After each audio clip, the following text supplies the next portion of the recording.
Nung napanood ko siya sa television, she presented it, if I'm not mistaken, sa GNA. Pinakita niya isang kwarto yung certificate of deposit of gold. Binasa ni nung host. Sabi niya, ito, genuine ito. Sabi niya, genuine, lahat yan genuine. So, why don't you inquire from her para magkaroon ng development yung figure. Dahil wala naman denial eh. Wala ding admission. Kung granting na totoo nga meron silang 7,000 stars ng ginto, hindi man niya inaamin na ninakaw yan eh. At maaaring hindi nga ninakaw. In fairness to her, ano ang kaso nun? in fairness to her, sinabi niya, hindi namin ninakaw yan. Yan talagang, yan ang hilig ng dating Pangulo. Mag-ipon ng gold bar. Binata pa yan, nag-iipon na ng gold bar yan. Nung nagpakasal kami, marami ng gold bars yan. Ano ba naman? 20 years kami in power. Marami na kami nabili. Marami na kami nabili. Eh, dumami. Nag-comment ako. Sabi ko, yung gold bars yun, kung 7,000 tons, mas marami yan sa Fort Knox. Dahil ang Fort Knox, 4,800 tons lang. 4,800 tons sa kanilang total deposit. Tayo, 7,000 pala. Eh, sabi nga niya I can help the government pay for the foreign debt. Papasukin lang yung ginto. Kaya she needs, according to her, government approval and support para yung gold bars ma-recover. At this point, I would really agree. Let's do everything we can to recover the gold bars. Yung pagtitrade mo ng gold, hindi naman talagang gold bar yung hawak mo. These are certificates na tinitrade mo. Hindi ito yung physical appearance or physical state ng gold bar. Yun ang pagkaalam ko. Because I remember a long time ago, si Mrs. Marcos showed us, I was with some friends, she showed us yung gold certificates. Masyado makapal. Of course, mga Xerox yung nakita namin. So I could not actually make a conclusion at that time kung talagang authentic yun. But she showed us that. Sabi niya, hindi pa nga presidente, hindi wala pa nga sa gobyerno, nagtitrade na ng gold si dating President Marcos. Umahad lang ang isang superpower, hindi namin may kalaw ang gold na nakadeposito sa maraming lugar sa buong mundo. Ano ho ba estimate nyo sa gold na yan? Well, something like 7,000 tons. The property of the Marcoses has been brought into a blind trust. And not a 2020 blind trust either. It's a real blind trust. And we don't know exactly how that blind trust operates the property. The only property that we have control of are two or three houses. One in the province of Ilocos Norte, no, two. Two in the province of Leyte, and one in Manila, 5. Then the schooling for the children, up to possibly a doctorate. Beyond that, all income goes into the Marcos Foundation, which is the foundation that embraces all property. But the most urgent reason I was looking forward to my coming to this hearing of the Philippine Senate is to seek your help, honorable senators, to help me implement the last will and testament of the late President Marcos to enlist assets in the hands of trustees, to implement the Marcos Humanitarian Foundation so that we can help the country in our economic crisis and help the Filipino people in their agony and suffering. Sa panayam noong 2013 ni Mel Chanco kay Imelda Marcos, ang dating unang ginang mismo ang nagpakita ng kwartong punong-puno ng dokumento kaugnay sa isa sa mga naipanalo nilang kaso noong 1990s sa New York. You're entering the documents of the trial of the century. Oh! Here, 170 banks that Marcos deposited money on. These are the 350,000 documents used against me. Now, all of that,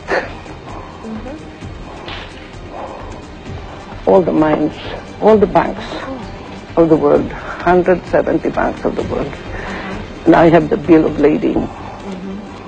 And these are all U.S. government exhibit. All of this.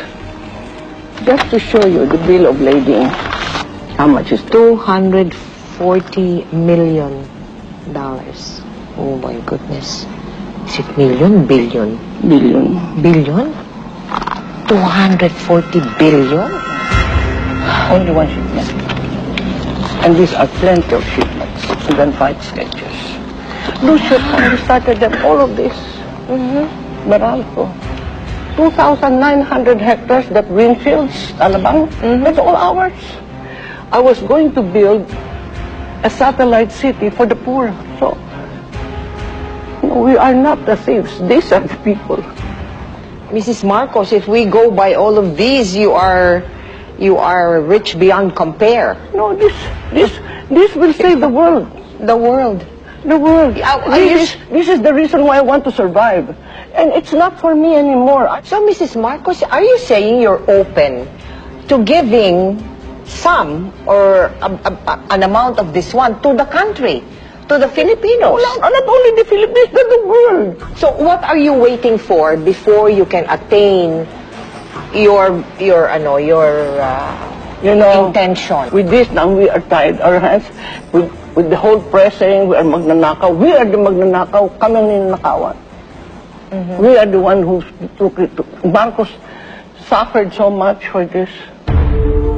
Ang naging depensa raw ni Imelda para maipanalo ang kaso, bago pa man raw naging presidente si Ferdinand, may mga ipong ginto na raw ito na lumaki ng lumaki ang halaga paglipas ng panahon. When we started, it was $32 and then $35.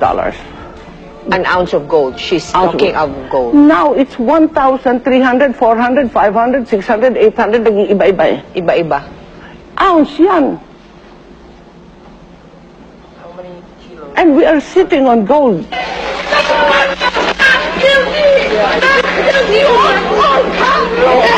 you know I won my case in New York on my 60th birthday? I know, I was there. I covered you. And then you had a small party in that small Filipino pub. Yeah. You know, after the court, everybody went to that small Filipino pub. Punong-puno ng tao.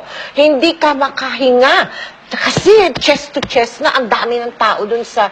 Nagkaroon ako ng I fun eh. remember. Imagine, alone, widowed, orphan, first lady of a third country, winning the case of the century. Without a penny, I did not have one piece of document or one witness. I could not afford any of them. Pero naghanda na ba kayo at that time, ma'am? May pinaghandaan na ho ba kayo? Na kung sakasakali, ako hindi makonvict ako, were there already, wala? I am resigned to whatever the Lord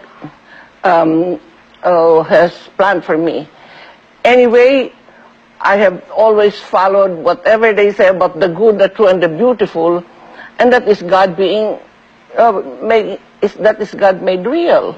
So I followed that path, and if you're in that path, you're in the path of God and the truth.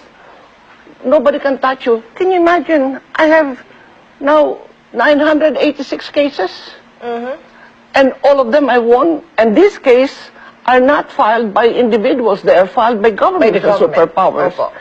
And I have about 10 more, but I'm not afraid. I'm at peace with the truth.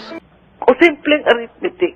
Opo. Ang total budget ni Corazon Aquino was double that of Marcos in 20 years.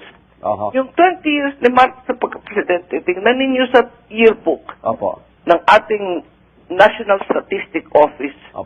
Makikita ninyo ang budget ni Marcos ang 20 years, 486,273. Si Cory, in 6 years, more than double, 1,077,895 trillion. More than double. Sa arithmetic lang, paano magnanako si Marcos ng ganyan pera? Samantalang 20 years, at alam naman ninyo, nung naging presidente si Marcos, walang lahat. Wala tayong bigas. nagpilipilang tao ng bigas. Tapos, later on, nag-export tayo. Paano na nakawalan ni gold?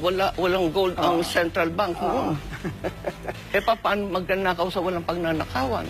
We never spent government funds for our personal purposes. If we did, we replaced them immediately. I may have committed many sins in my life, but stealing money from the people and from the government is not one of them.